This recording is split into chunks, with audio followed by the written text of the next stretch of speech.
زندگی آخر کر رلا ہی دیتی ہے، پھر چاہے ہم اپنے ماں باپ کے کتنے ہی لاڈلے کیوں نہ ہوں۔ مرد اور عورت کے درمیان 8 قسم کا لگاؤ ہوتا ہے، اور ہر لگاؤ سے مرد کو ایک خاص قسم کی طاقت ملتی ہے۔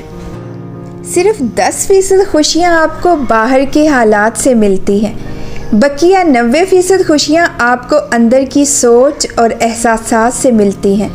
گویا خوش رہنے کے لیے دنیا کو بدلنے۔ ٹینشن، بے چینی اور ڈپریشن تب ہوتے ہیں جب ہم دوسروں کو خوش کرنے میں زندگی گزار رہے ہوتے ہیں۔ کوئی کسی کی خوشی برداشت نہیں کرتا۔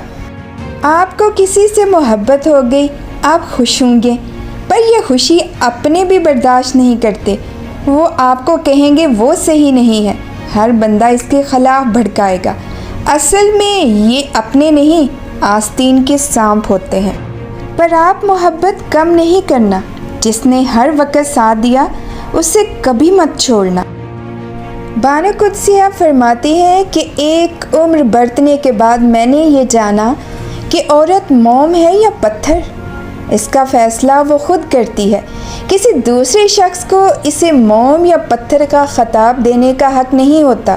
وہ خود چاہے تو محبوب کے اشاروں کی سمت مڑتی رہتی ہے، اور پتھر بننے کا فیصلہ کر لے تو کوئی شخص بھکاری بن کر بھی اس کی ایک نگاہ التفات نہیں پا سکتا۔